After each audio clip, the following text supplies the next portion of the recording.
Bull-NA-ChinaShop TV. Not just a YouTube channel, your main source for bull breed entertainment. I offer video services such as stud features, kennel features, and full event coverage. I also offer photography services such as puppy shoots, individual dog shoots, and full kennel shoots. You can see examples of each on any and all Bull-NA-ChinaShop social media pages. You can also see an in-depth look into my life and the American Bully lifestyle with my vlog found on the YouTube channel as well. Bull-NA-ChinaShop TV is also the home of the Bull-NA-ChinaShop podcast, a real, raw, uncut podcast dedicated to the bull breeds and the American Bully lifestyle. You can find all episodes of the Bull-NA-ChinaShop podcast, stud features, kennel features, event features, and all of the vlogs on youtube.com/Bull-NA-ChinaShop TV. Check it out and hit subscribe today. I'm taking applications right now. I need more hands. What the fuck is going on? You amazing motherfuckers. And we are in a China shop back again. You want to advertise for somewhere? www.advertise my shit. Bull-NA-ChinaShop.com. What the fuck is the week? Stop taking fucking pictures of the pup. We're gonna be hosted by yours truly, Ty Lonely Pine.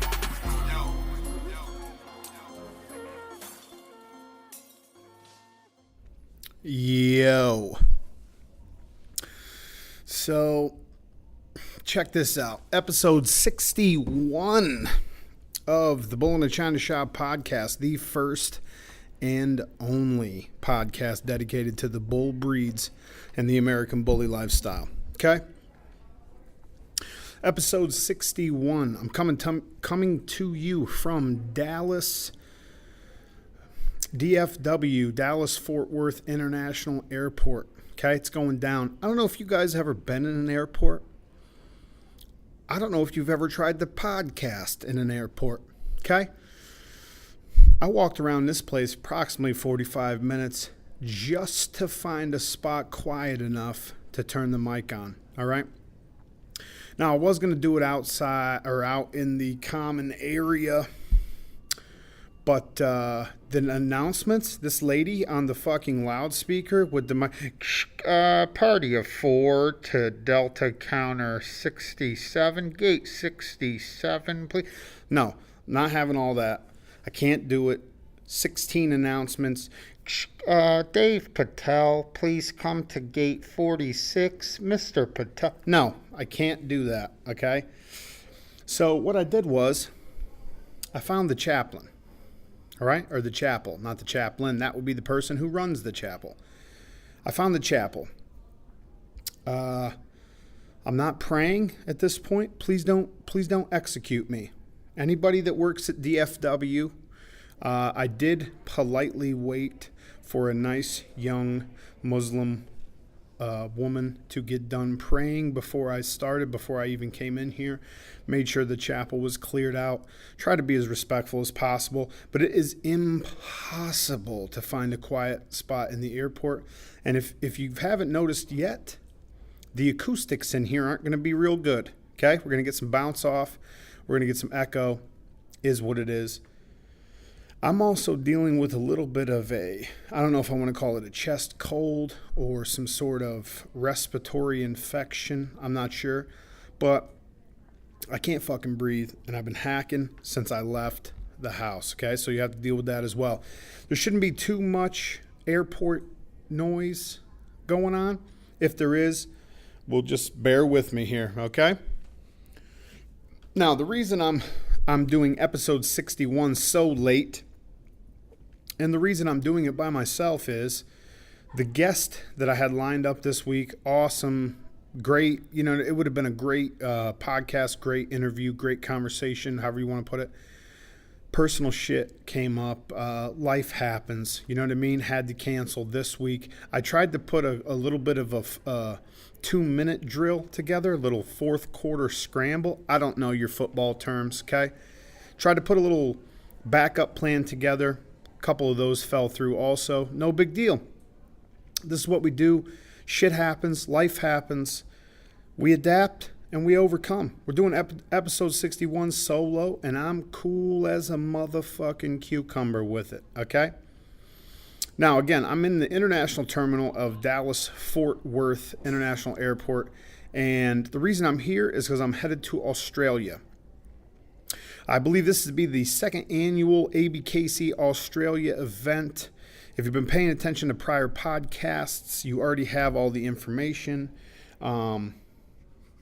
where the event's going to be held and stuff like that, and I'll try to find that info again. I'm not prepared for that, actually. But we just had a couple of the guests this week canceled. Like I said, tried to put some stuff together, so I tried to wait until the very last minute before I actually recorded this. You know, can't expect people to drop what they're doing and talk shit with me for an hour on the phone every time a guest cancels. So it is what it is. I definitely don't appreciate the cancellations, but at the same time, I understand life happens. We're all living this dog life, and shit happens. And we're going to get into that too, more, you know, shit happening. But yeah, on the way to Australia, I leave. It is currently 6 p.m. in Dallas. I leave here at 10 p.m. and I will be arriving in Sydney at 6 a.m. Now, that's a different day. It's like we're going through a time portal. Okay, I leave here at 10 p.m. on a Wednesday, touchdown 6 a.m. on a Friday. Okay, I'm losing a whole day. I'm literally losing a full 24-hour period. I don't mind that. I'm sure Australia is going to be fantastic. I'm sure the show's going to be fantastic. I can't wait to get down there and see the dogs. First of all, see the animals that this country has. Because every time I go to somewhere new, ooh, shout out to Starbucks for fucking up my frappe, huh? Anyway, I'm living that basic bitch life out here. A little Starbucks caramel frappuccino. No whipped cream on it. It tastes like she put some sort of half and half cream in the middle of this shit. I don't know what's going on. Anyway, the dogs. Every time I go to a different country and I get to see where everybody is as far as like where their dogs are. You know what I mean? Like where are you on the scale of progression according to your animals in the country? Now, obviously, I'm not seeing every single dog that shows up from that country because I'm only seeing what actually shows up at the show. I'm not physically going door to door saying, "Hey, show me your fucking dogs." No. So, you know, you get an idea of what the country has to offer just by what you see at the show. You get an idea of where the country is on the scale of progression by what you see at the show.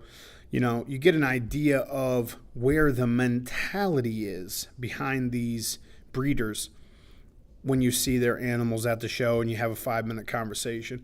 This show will be a little bit unique for me, actually, because I'm not judging. I'm not, standing in the middle of the ring making vital decisions and breaking dogs down. And that I don't have anything to do this weekend except promote the show, get dogs in the ring, and educate people at the show about what's going on in the ring while it's going on. Obviously, we're going to do a meet and greet Saturday night before the show, Sunday morning. We're going to do a Q&A, so if there's any questions, I'm going to get them answered. But you get an idea. You always get an idea of where the country is on the scale of progression as far as the scale of progression, just by what you see at the show. So I'm super excited to see where Australia's at, what kind of dogs they have to offer. Now I'm only going down for 4 days. I'm only going to be here 4 days in Sydney. And I don't think we're staying in Sydney, actually. So I'm not sure if I have the opportunity to see some things like the Opera House, or I know we're not going to be able to have time to go out in the bush and actually see stuff like Ayers Rock and, the Aboriginal culture and stuff like that. I doubt that I'll have time for that. Now, the good news is I'm doing a vlog this weekend also. So if you're on my YouTube channel, you'll be able to see everything that I see this weekend, or hopefully most of it anyway. I'm not fantastic at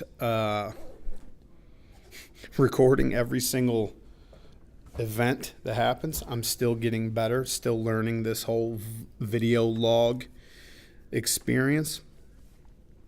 But yeah, I'm going to do some vlogging, show you guys what I see. I think it's super interesting.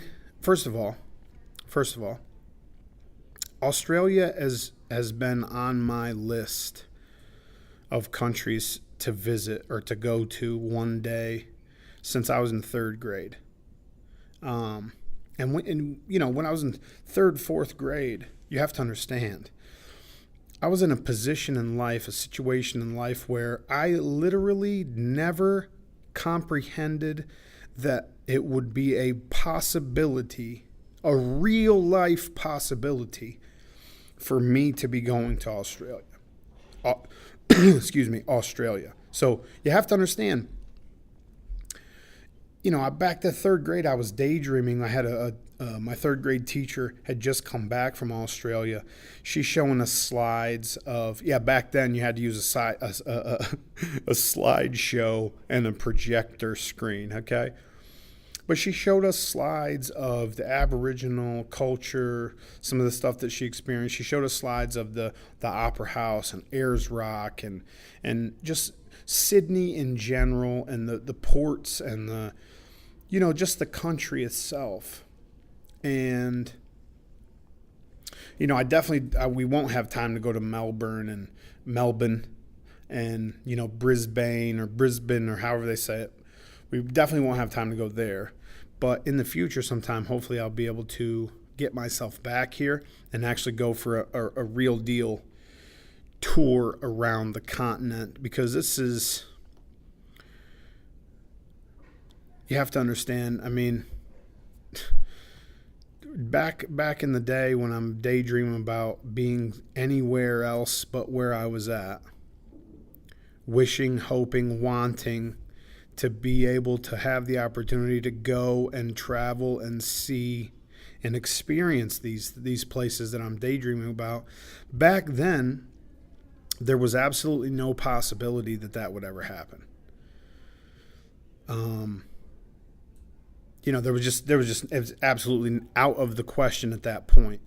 And, flash forward to now, to actually be sitting in a chapel recording episode 61 of my own podcast, about to travel to Australia because of my podcast.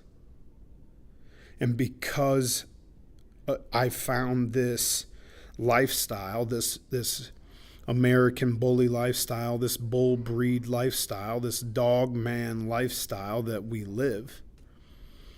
It's surreal, man. It blows my fucking mind, to be real honest with you.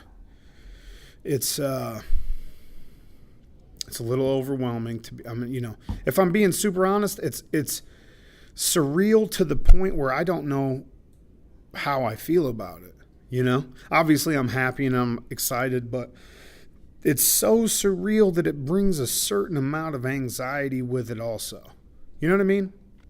I don't know. It's hard to understand, but 20 years ago, even 10 years ago, even 5 years ago, I would have never thought it possible for me to be on my way to Sydney, Australia right now. That's all I'm saying. I'm fucking blessed, man. Who has a better life than me? I don't know. I'm sure everybody thinks that their life's amazing. If you don't, make some changes, man. Trust me. 5 years ago, I was not where I'm at now. Made some hard choices, made some difficult changes, moved my entire life, uprooted my entire life, kennel, everything. Moved, made some changes. And now I'm here. Obviously, here literally is a chapel in Dallas, Fort Worth, but you know what I mean, okay?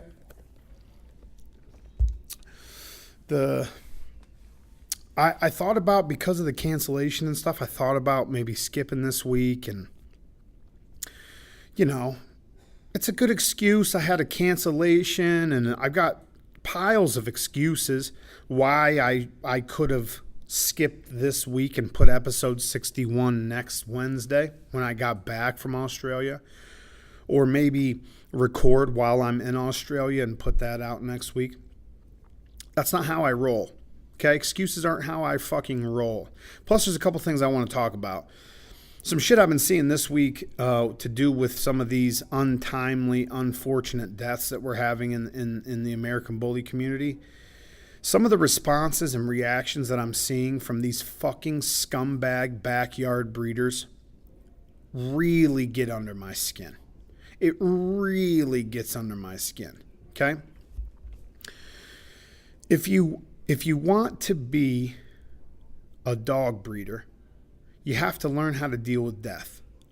That's a period. There's a period at the end of that sentence.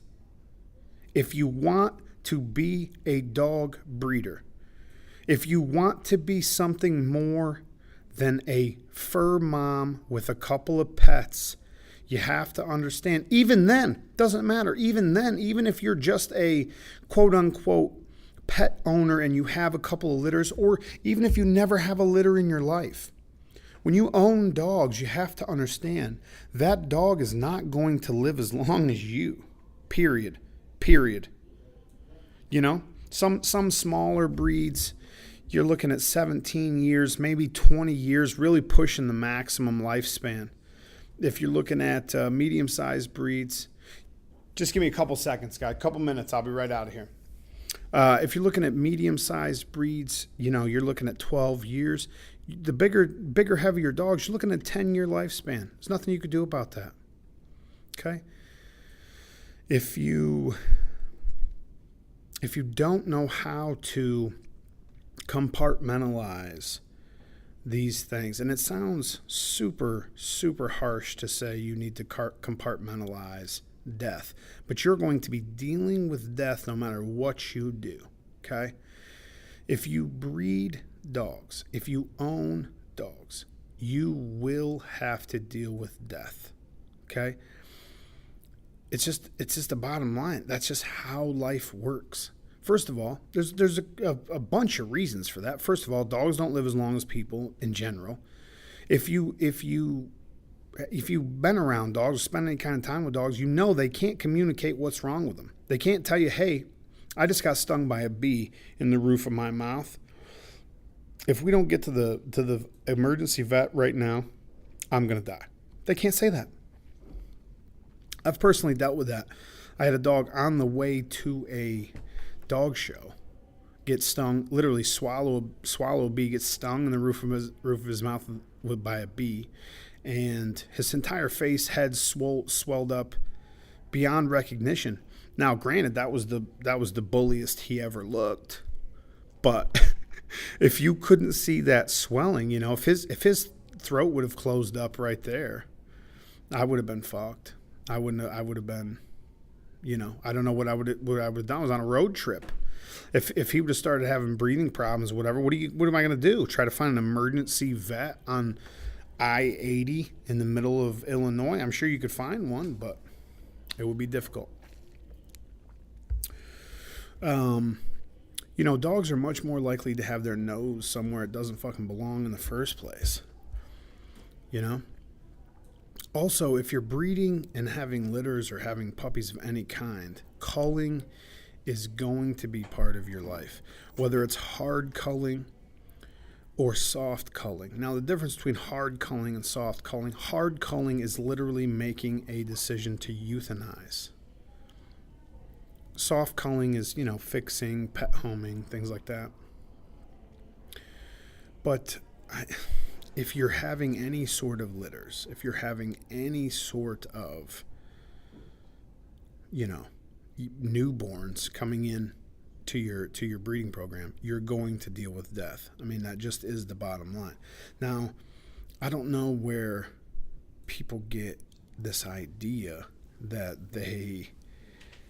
when you buy a dog, you're going to automatically get a certain number of years out of it, or a dog should, at the minimum, have a certain number of years on it. But it's funny, the parallels do not carry over between people and animals to me. You see what I mean? People get so upset and throw a fit that you lost a dog at 3 years old. But if you have a 12-year-old person that has cancer and dies, that's a tragic thing. But then if you have a 3-year-old dog that something happens, has an aneurysm randomly and dies, somehow that's your fault. Isn't that crazy? There's no empathy when it comes to people losing dogs, because, you know, people read one article about a popular sire syndrome, and they pick certain dogs who are popular sires, and they demonize these dogs no matter what the actual facts are behind what is going on. You know, these dogs are demonized. The people behind them are demonized. It's ridiculous. Just because a dog is related to another dog, unless that dog has a genetic defect and the offspring has that same genetic defect, the death of the offspring probably has nothing to do with that dog, especially if we're talking 3 generations later, or we're talking grandson, great-grandson. The death probably, most likely, has nothing to do with that dog that you're going to put under the popular sire category. But I feel like people read this one article about popular sire syndrome and demonized Dax for it. And now, and Dax died young, which we say young. He was 6 years old. You know, should he have lived longer? Probably. Who knows what was going on inside that dog, though? Who knows if the owner even knew what was going on inside that dog? And if he did, it's still his choice and his prerogative how he proceeds with that dog's life. Do you understand what I'm saying?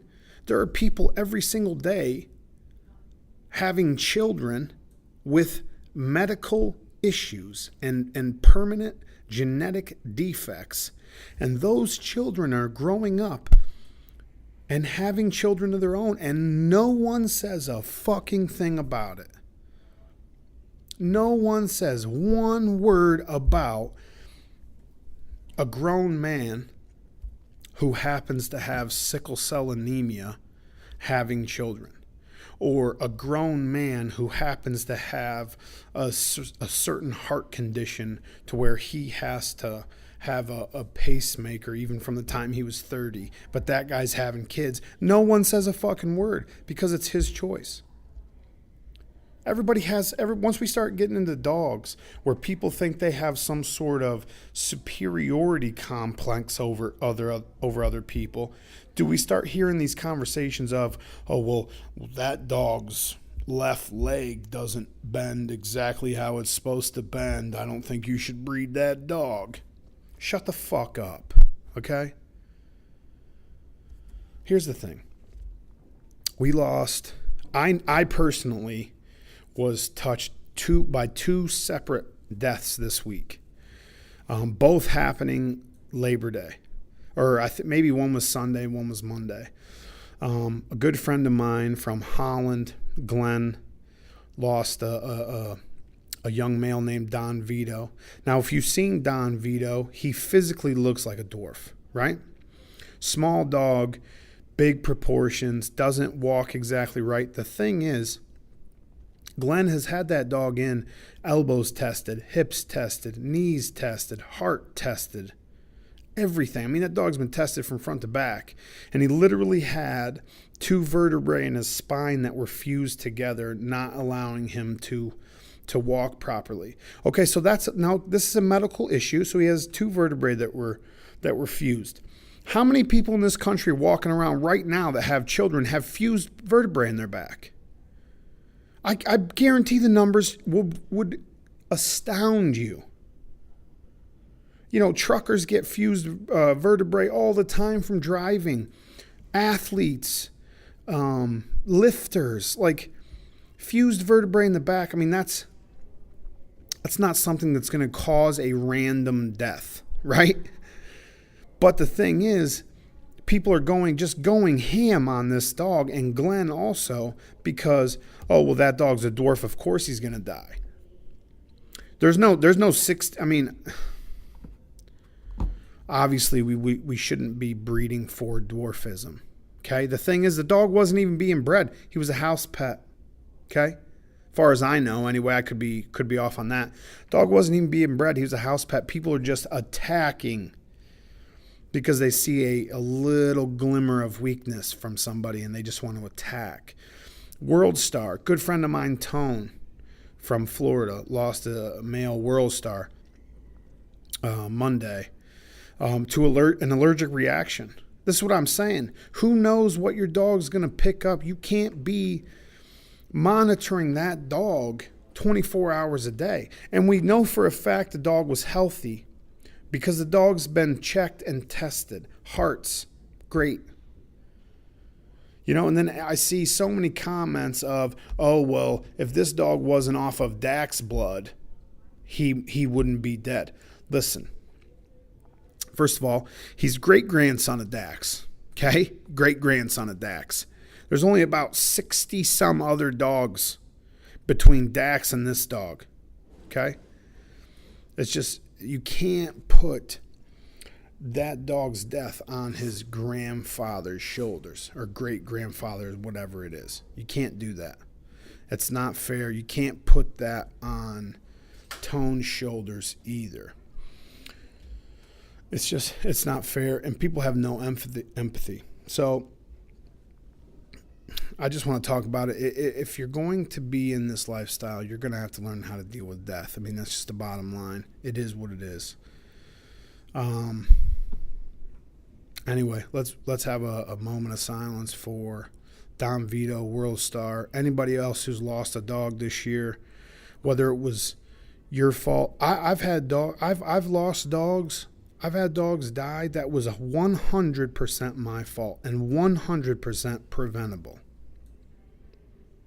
In that situation, I can understand somebody attacking me. That's my fault.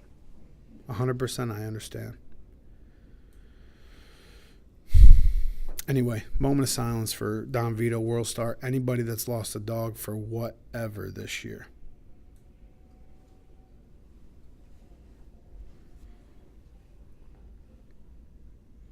Man, it's terrible. The more I think about it, the harder it hits me, I just think about the dogs I have. I think about Maestro, and I think about even Francesca now, who's fixed and retired, Cleopatra, stuff that you guys don't even know about that I have hidden at the house. If just to randomly lose one of them would be devastating. It would be devastating. And I really can't agree with anybody attacking someone who's lost a dog. First of all, it's none of your business. It's none of your business what happened. If they choose to tell you what happened, that's great. But if they don't, it's none of your business. Anyway, Tone, Glenn, keep your heads up. Stay strong, fellas. It's part of this lifestyle. Okay, as always, this episode of the Bull-NA-ChinaShop podcast is brought to you by Bull-NA-ChinaShop.com.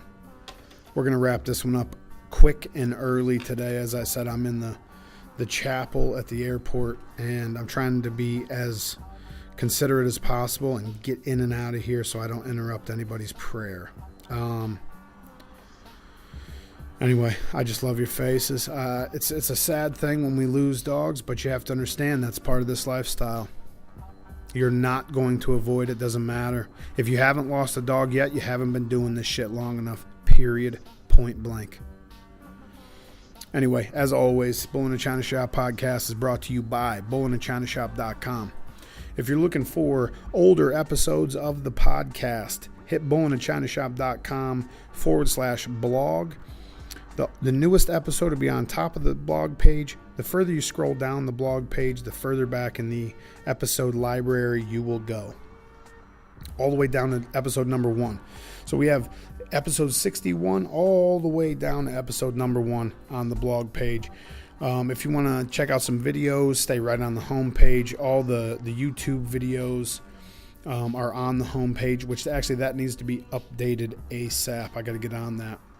Been pretty fucking busy lately, man. Pretty busy lately.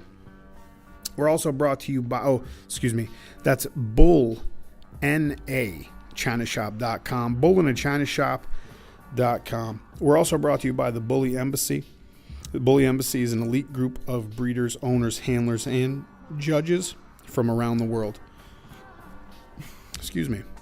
From around the world. We're one of the most prestigious groups and one of the most sought-after groups in the bull breed community. You can find us at your next event. Just look for the big Bully Embassy tent. Visit the Bully Embassy on Facebook or visit thebullyembassy.com. The Bully Embassy page on Facebook's actually been popping lately. We're making an effort to get that going just to show the community more of our group and what we're about. So check out the Bully Embassy on Facebook. That's it, man. That's it. Quick little 30-minute podcast from the airport. You guys know I love your faces. You know I appreciate the support. If you have not already, head to the YouTube channel, Bull-NA-ChinaShop TV on YouTube. Check out the videos. Just put out a brand new stud feature for Grand Champion Loki. Got some raw footage of him at his house roaming his home turf, similar to the Axel feature. I just want to say I'm so glad that I got to do a feature for Grand Champion World Star when I did. I hope Tone and Pre appreciate that. I'm just glad that we got to immortalize a real deal, true to type American bully badass. I love your faces, people. I'll see you next week.